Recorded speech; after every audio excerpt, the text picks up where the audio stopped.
Всем привет! Это мастер-класс от магазина Лентомания. Меня зовут Аня Сахно. Я сегодня буду рассказывать, как связать очень простой ковер, который вяжется как прямоугольник, узором, который обеспечивает самый минимальный расход. Этот ковер у вас точно получится, даже если вы новичок. Для вязания я использовала несколько мотков трикотажной пряжи Бисквит. Я использовала цвет какао с молоком и цвет пломбир. Вязала я крючком 9 размера, для того, чтобы полотно получилось не очень жестким. Нам не обязательно, чтобы в случае ковра вязание хорошо держало форму, поэтому лучше выбрать крючок побольше. Это обеспечит ковру мягкость и будет не такой большой расход пряжи. Крючки для вязания ковра и пряжи вы всегда можете найти на сайте моего интернет-магазина lentomania.ru. Сейчас в углу экрана появится ссылка всплывающая, можете перейти по ней. Если ссылка вдруг не появилась, то переходите в описание к видео, я там тоже всегда дублирую ссылку на сайт, и оформляйте заказ. Бисквит отлично подходит для вязания ковров, и его такое преимущество неоспоримое в том, что очень много оттенков. Вы точно найдете оттенки, которые подойдут классно под ваш интерьер, под цвета вашего дома. Для вязания нам необходимо набрать цепочку из воздушных петелек. Для этого мы делаем вот такой вот, оборачиваем пряжу вокруг крючка, делаем такую петлю и начинаем провязывать воздушные петли. Натяжение делаем среднее, не слишком свободно, но и не слишком затягиваем цепочку из воздушных петелек. Пока я провязываю эти петли, самое время подписаться на мой YouTube канал. На моем YouTube канале есть очень много подробных попетельных мастер-классов о том, как вязать модные сумки и рюкзаки. И также я регулярно выкладываю разные хитрости вязания и лайфхаки. Подписывайтесь, чтобы всегда быть в курсе моих новых видео. После того, как мы набрали 42 петли, нам необходимо перевернуть цепочку из воздушных петель к себе изнаночной стороной. То есть вот с лицевой она выглядит как косички, а когда мы переворачиваем изнаночной стороной, мы видим уже у каждой косички 3 стежка, которые расположены параллельно друг другу. Мы сейчас с вами будем вставлять крючок вот в эти вот средние центральные стежки, которые расположены в центре каждой косички. Вот в эти стежки. Итак, отступаем 2 петли от крючка. 1, 2. И в 3-ю петлю от крючка вставляем крючок. Но предварительно нам нужно сделать накид на крючок. Мы будем вязать с вами столбиками с одним накидом. Этот узор очень хорошо подходит для вязания ковров. Делаем накид, вставляем крючок в 3-ю петлю. То есть пропускаем 2 воздушных петли, прежде чем ставить крючок. Затем мы вытягиваем рабочую нитку, и у нас получается, что на крючке сейчас расположены 3 петли.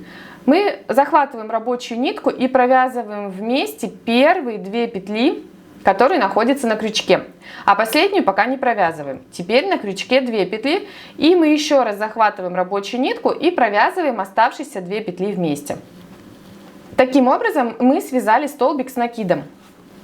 Продолжаем, делаем накид, вставляем крючок в перемычку центральную следующей петли, вытаскиваем рабочую ниточку, провязываем первые 2 петли и последние 2 петли. И вяжем таким узором в обратном направлении все абсолютно петельки, цепочки из воздушных петелек мы провязываем.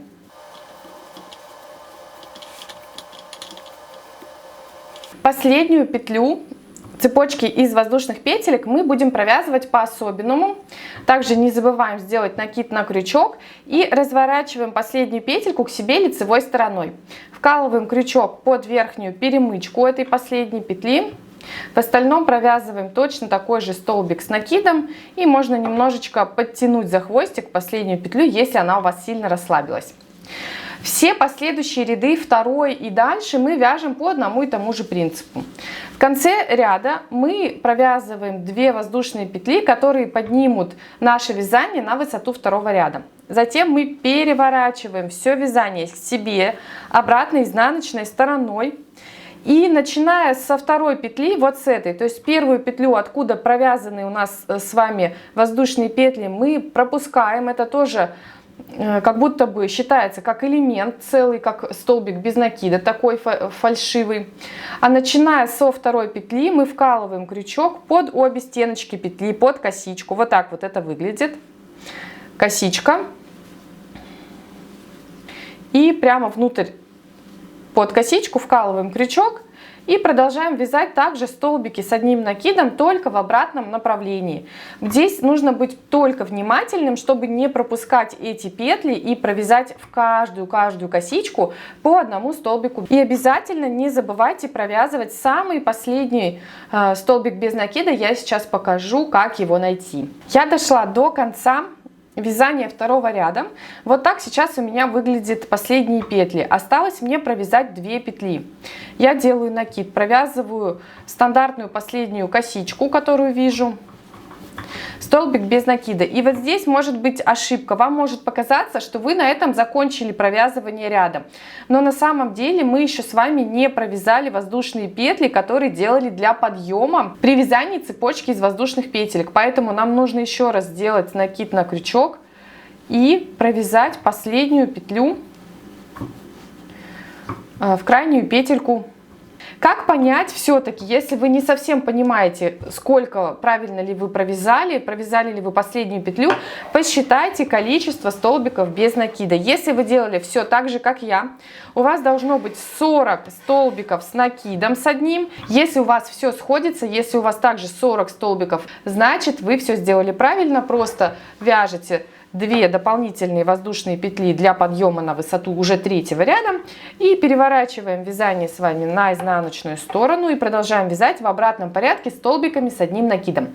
Вяжем так до той длины ковра, которая вам необходима. А если вы хотите добавить полосы, так же как добавила я, то сейчас я вам покажу, как это сделать. Это тоже очень легко. Если вам необходимо добавить еще один цвет, то тогда последнюю вот эту вот петлю мы не провязываем вместе 2 петельки старым цветом, а добавляем сразу же новый цвет. В моем случае это цвет пломбир, подходящий под цвет горошин. Я беру новую пряжу, новый цвет пряжи, рабочую ниточку новую, и 2 петли вместе провязываю уже этим белым цветом. Петлю подтягиваю старым цветом, новую тоже петлю подтяну, хвостик сделаю. Дальше провязываю 2 воздушные петли уже, конечно же, новым цветом. Так, все еще раз подтяну. И теперь старую рабочую ниточку вы можете обрезать и спрятать ее в изнаночных петлях с изнаночной стороны ковра. То же самое нужно будет сделать с хвостиком нового цвета. А в остальном все то же самое. Вы переворачиваете вашу работу на изнаночную сторону, делаете накид и вяжете полностью, уже переключившись на ниточку нового цвета.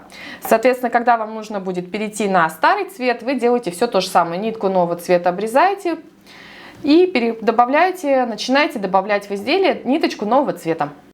Вот такой вот коврик у меня получился. Его размеры 95 сантиметров на 54 сантиметра примерно. Истратила я на него 4 мотка трикотажной пряжи бисквит, 3 мотка цвета какао с молоком и 1 моток цвета пломбир. Всем желаю отличного настроения, побольше трикотажной пряжи и времени для вязания. Пока!